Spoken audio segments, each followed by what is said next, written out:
J'ai créé un cabinet d'avocats. Bonjour et bienvenue à toi dans cette nouvelle vidéo, dans ce nouveau vlog spécial élève d'avocat. C'est le dernier vlog avant le prochain qui n'aura lieu que fin septembre. Je vais prendre un petit peu de vacances, mais avant ça, je vais t'expliquer tout ce qui s'est passé au mois de juillet. Alors, 3 thèmes seront abordés dans cette vidéo. Comme d'habitude, je vais te faire un petit peu le bilan sur le plan perso, sur le plan pro et bien sûr sur le plan de l'école des avocats. Alors, commençons tout de suite avec ce qui s'est passé et c'était incroyable au mois de juillet à l'école des avocats. Alors incroyable, oui et non, parce que c'était un mois d'examen. Et oui, c'est vrai, à l'école des avocats, il y a des examens et ça, on nous le dit pas assez. L'école des avocats, c'est vraiment une école avec vraiment des notes, avec des révisions, des examens, des oraux, des écrits, bref, c'est assez complet et c'est vrai que pour rien te cacher, au mois de juillet, on en a assez bavé. Il y a eu beaucoup de choses à faire, à rendre. Et on commence tout de suite par la plaidoirie en procédure civile. C'est vrai que tout au long de l'année, du semestre exactement, on a eu à préparer un jeu de procédure civile, c'est-à-dire qu'on avait des dossiers à faire, des conclusions à rendre, etc.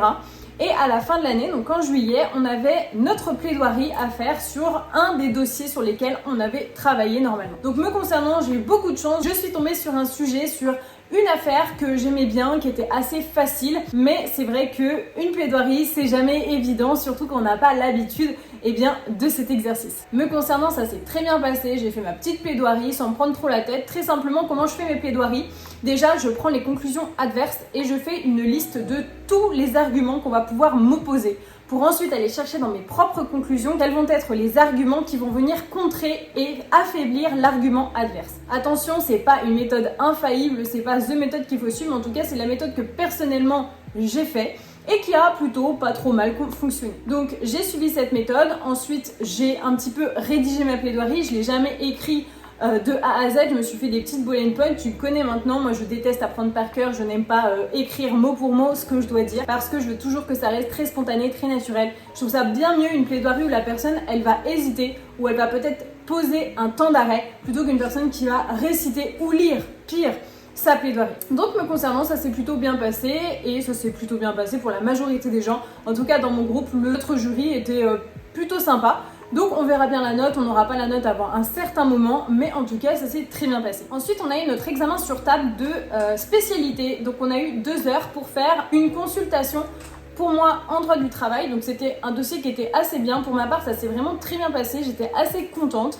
Donc notamment on avait un salarié qui venait nous consulter, qui avait vécu des petites affaires avec son employeur, et qui demandait tout simplement de contester son licenciement, qui était un licenciement pour faute grave si je me trompe pas. Donc nous on devait tout simplement lui écrire un mail afin de lui expliquer un petit peu quelles étaient les démarches à suivre et ce qui pouvait être possible dans son cas. En tout cas me concernant, j'ai trouvé ça assez cool, assez intéressant et je m'en suis plutôt bien sortie. Ensuite est venu l'oral, le fameux oral de déontologie. Comme tu le sais, au CAPA, on va passer un oral de déontologie, c'est vraiment la matière phare. C'est un peu pour le CRFPA, un équivalent de la note de synthèse si tu veux. C'est une épreuve qu'il faut vraiment bien réussir et la déontologie, c'est, je le comprends, la matière la plus fondamentale en fait quand on devient avocat. Ça permet vraiment de comprendre l'exercice de l'avocature dans sa globalité. Et donc c'est normal qu'il faut être assez aiguisé dans la matière. C'est pour ça d'ailleurs que j'ai fait depuis le mois de janvier plein de mini-vidéos, plein de petits réels sur la déontologie afin de faire comprendre les exigences du métier et comprendre en pratique comment ça s'applique. Donc me concernant, c'est vrai que j'ai révisé la déontologie depuis le mois de janvier, donc c'est vrai que j'étais assez affûtée sur certains thèmes de déontologie.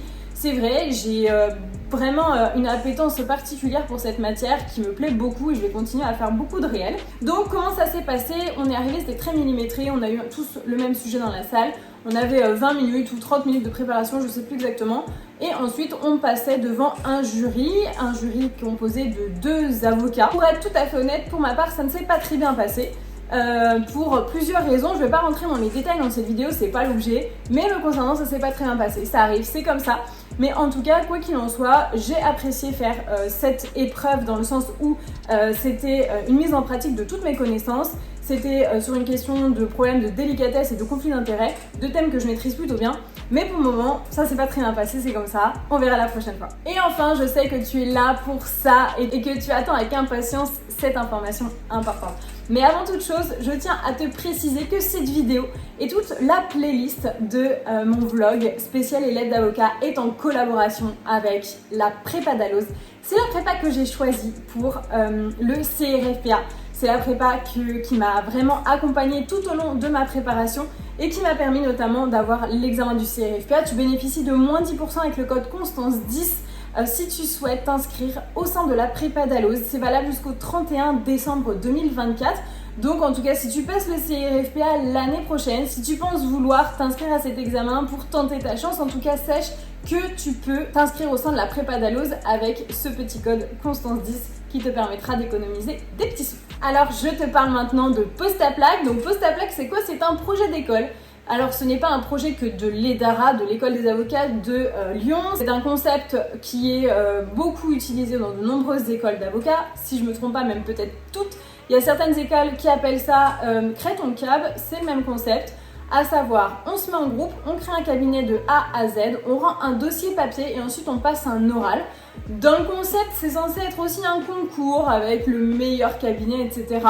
J'ai pas ressenti cette vague de concours, je vais t'expliquer par la suite. Mais en tout cas, le plus important, c'est que je vais t'expliquer un petit peu qu'est-ce que nous, avec mon équipe, on a choisi de faire au sein de ce cabinet. Alors c'est vrai que me concernant, je suis une passionnée d'espace. C'est vrai que j'utilise beaucoup ma petite fusée, tu le sais, elle est encore là. C'est vraiment un symbole qui me caractérise plutôt bien et surtout qui me plaît, qui me parle personnellement. J'aime beaucoup tout ce qui est spatial, aérospatial. Et j'ai découvert une petite vidéo, j'en regarde souvent en janvier, sur vraiment les différents scénarios possibles si autour de la Terre il y a trop de satellites, s'il y a des collisions de satellites, comment ça se passe en termes de responsabilité, etc. Et c'est vrai que me concernant en tant que juriste, j'ai eu plein de questions en tête et je me suis dit ouais tiens ça peut être un sujet assez intéressant en droit à exploiter. Au sein de la Jurisdé, j'avais fait faire aussi une conférence par un doctorant qui avait fait sa thèse en droit spatial. Et bref, c'est vraiment une matière qui m'intéresse beaucoup, que je trouve folle. Et j'ai découvert aussi un master qui est spécialisé en droit spatial et les télécommunications qui se situe à Cergy. Bref, tout ça, c'est des choses que j'ai eu la chance de découvrir au fur et à mesure de mes années d'études. Et j'ai proposé à mes collègues, à mes futurs consoeurs, de travailler en droit spatial. C'est vrai que toutes les 5, donc on était 5 élèves avocates, on est dans des spécialités complètement différentes. Donc on aurait pu partir dans un domaine en droit de la famille, en droit pénal, en droit fiscal, bref, un truc un petit peu plus classique.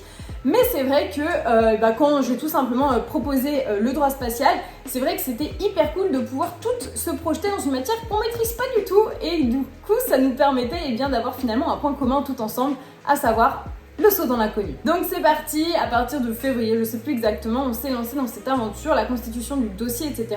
Donc c'est vrai que c'est beaucoup de travail. Me concernant, ça n'a pas forcément été très évident, en toute honnêteté, de mêler à la fois toutes ces recherches, tout ce travail, avec toutes les activités que je mène à côté. Tu le sais, tu me suis au quotidien. Mais en tout cas, c'était vraiment un travail d'équipe qui a été forcément formateur. On a appris pas mal de choses. Et on a passé notre oral en juillet.